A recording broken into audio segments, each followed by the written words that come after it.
All right. Well, good evening, everyone. Um, it's nice to see some faces I haven't seen in a really long time, and then probably almost just as many faces I've never seen before, which is really nice. Um, Shinryu Roshi asked me to fill in for him this evening as he's traveling, and it so happened that tonight is our uh, kind of monthly evening when we would hold a traditional ceremony called Fusatsu, as I think probably most, if not all of you, know about by this time. But on the chance that you don't, it's the time for us each to atone, um, to kind of reflect and take stock of how we personally have created harm and hurt to others. Uh, we spend so much time now, or at least speaking for myself, railing about the world and how much everybody else is doing. This is really a time for us to step back and look at ourselves.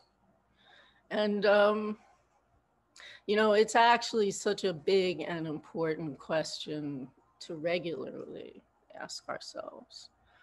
Uh, it's so easy for us to see how others hurt us and hurt other people, uh, but not always so in regards to how and when we do it.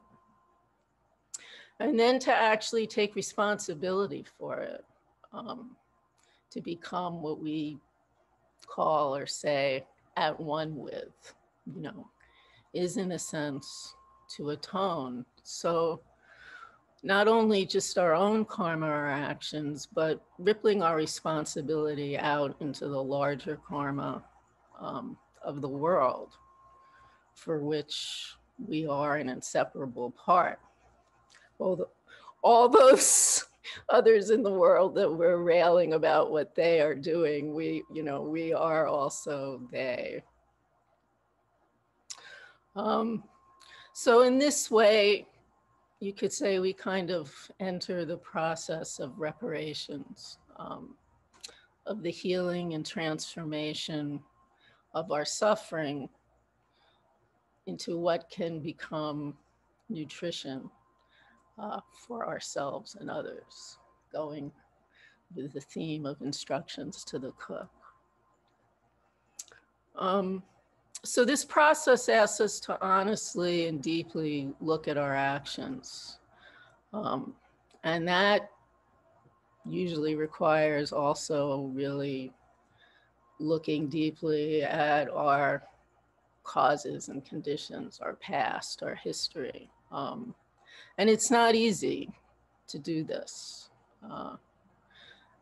More often than not, it requires seeing, what we really don't want to see, starting with the things about ourselves we'd rather forget, ignore, just dismiss, and even to ourselves simply pretend aren't there. And so this process of atonement means meeting, exactly those uncomfortable places, born from our own hurt, our own trauma, our wounds, if you will, just accumulated from growing up and living in this world. So this would be like our shame, our fear, our anger. And this process is a way of helping us to, in a sense, tend to them, open to them, to encourage and allow them to reveal themselves so that we can actually work with them.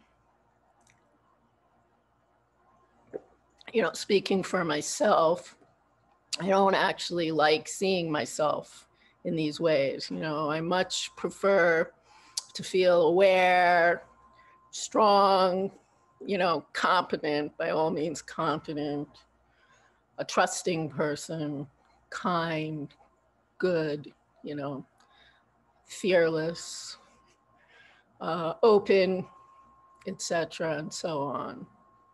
And while, you know, I do have my moments, this is certainly far from always the case, you know. Consequently, you know, we, or should say I, can be expert actually at hiding these feelings from myself and others, or think we're hiding them from others. We may be hiding them from ourselves, but often we're probably not hiding them from others. Uh, we're often like that, I don't know if the ostrich or whatever, with its head in the sand on the beach, with its bum sticking way out in the air, you know, and the further in the sand the head goes, the more unskillfully bobbing around the ass goes, you know. But actually, both the head and the ass are quite tender and quite precious. But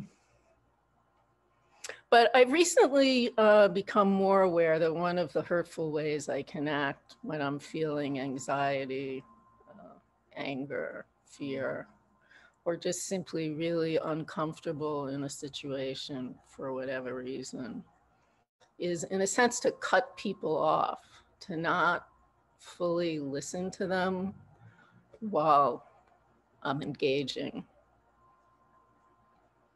And it's almost like the initial tendency is to just kind of shut down in a way, or disconnect, to somehow change the channel as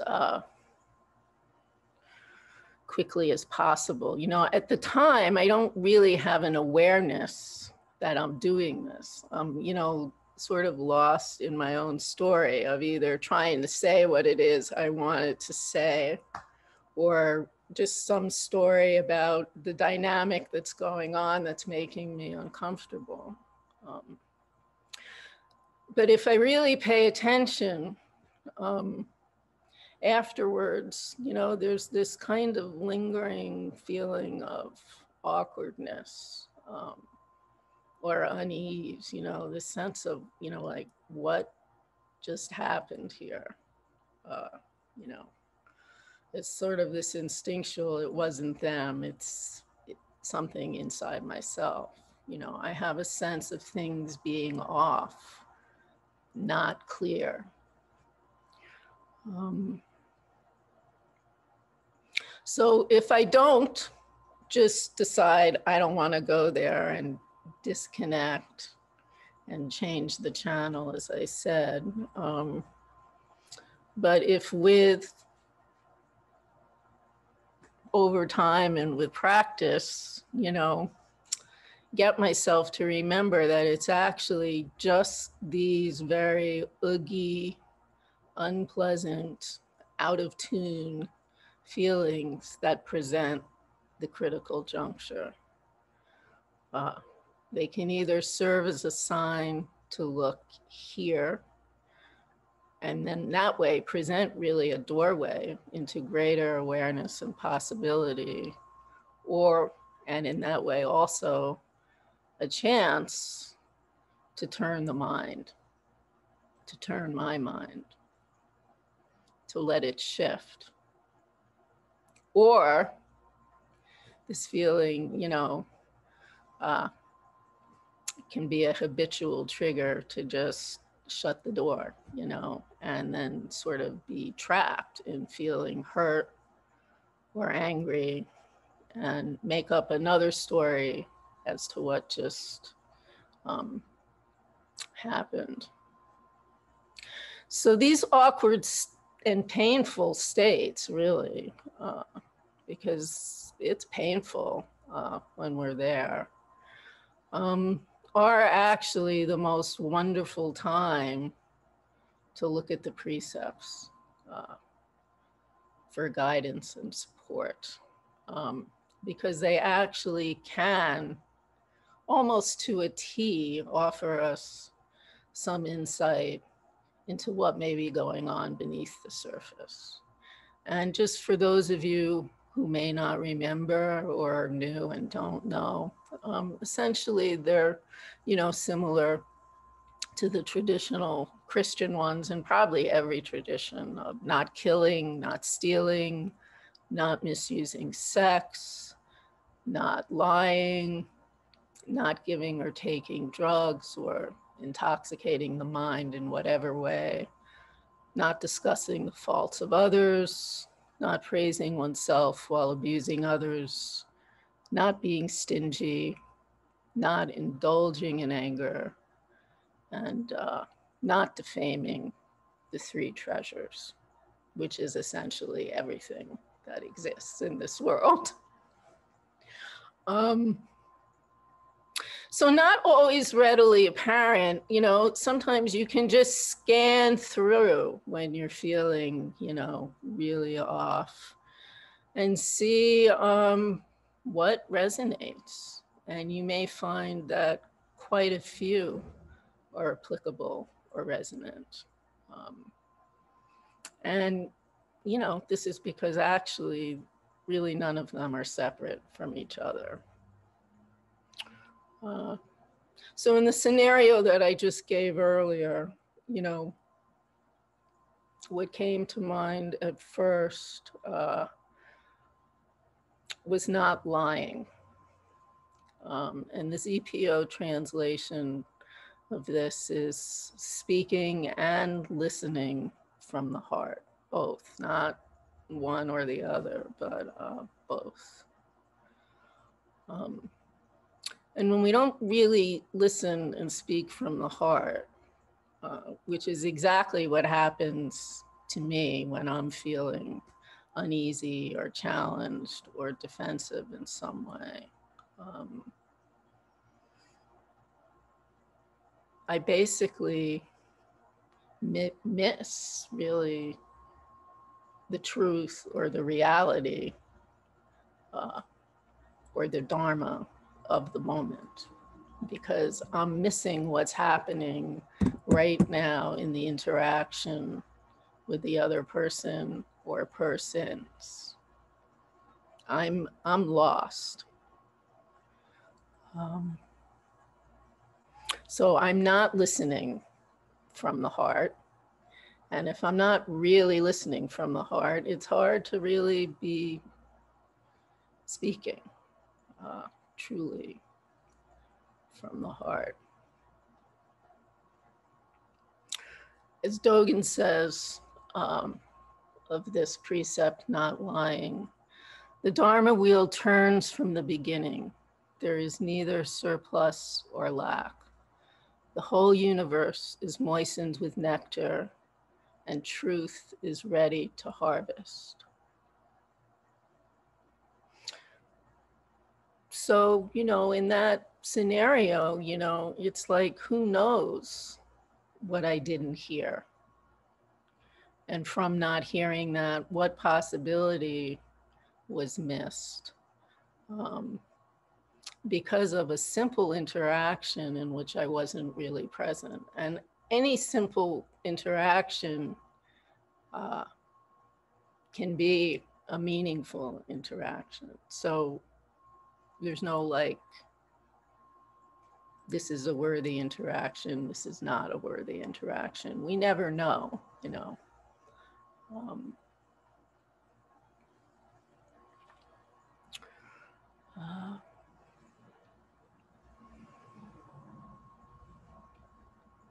So not only, what did I miss,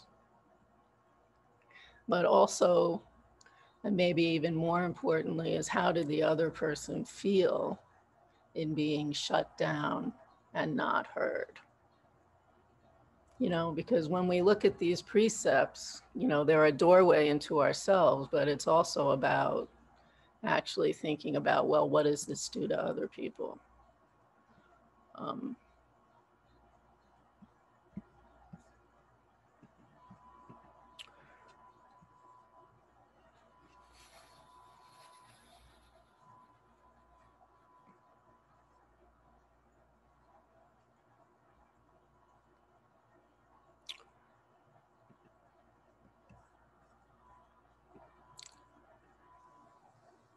I apologize. I do have some notes, and because I'm using a computer, which I don't often do, they kind of went haywire.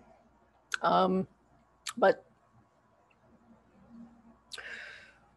so, you know, as I was saying, you know, it's like we can tend to believe that some things are of much more consequence than others.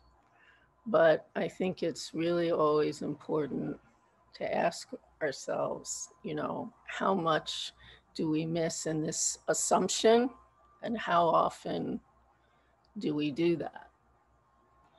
Because actually, wherever our full and open attention goes, Dharma appears as if by magic. In instructions to the cook, Dogen says, when asked by the young man, "What is practice?" he responds, "Nothing is hidden." When eyes, ears, and our hearts are open, nothing is hidden. You know, in this time when really the lack of truth is just rampant in our society, and just so in our faces every day as to how destructive this is. You know, and even when I think I can't be shocked anymore, I continue to be shocked. Just last night, Kevin McCarthy pronouncing the only reason Democrats want us to wear masks is for control was not in the least bit surprising. You know, I wouldn't expect anything else. And yet I found myself like just screaming at the screen, like literally screaming at him on the screen. You know, the rage surges. You know, but that's actually not going to help shift anything, nor is simply attacking any of the numerous things or people we may feel like attacking right now. You know, from my own experience, meeting fear and anger with more fear and anger only continues to magnify what is already a bad situation. So, you know, it's almost like our practice is here to help us to find a way to really hear and see each other and ourselves afresh, so that something new can happen, even if it's so hard or impossible to know what that will be. We have to keep trying. Unceasing effort. So, you know, because of this, a starting point is, I believe, the important about for each of us to continue to become aware of how subtly these destructive qualities and tendencies operate in ourselves. Again, not just others, but ourselves. Our unconscious tendencies to kill, to steal, to disrespect others, to lie, to willfully delude, myself, ourselves, to blame others, to defend, praise ourselves, to be tight, stingy, and shut down, and to just turn off and not care.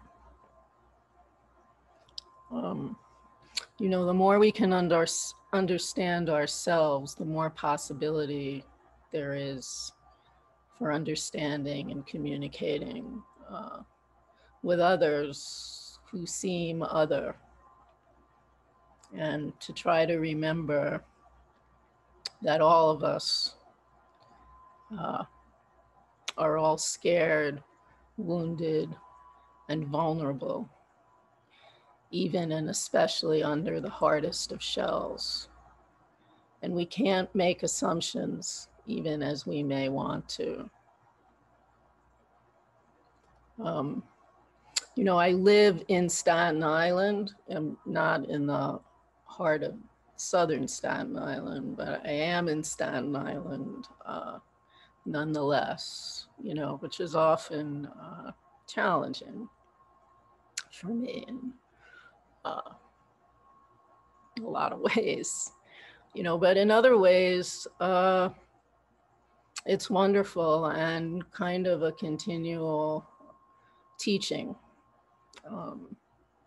You know, in my apartment building, you know, there is such a kind of diverse and unlikely blend.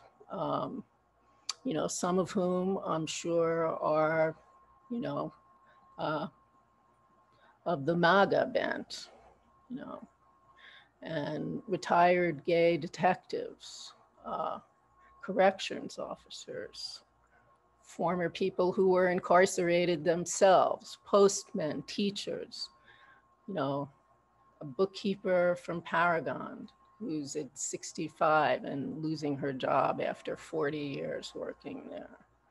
Tons of immigrants, mentally ill on subsidized housing. Just, you know, it's the mix of everything is in this building.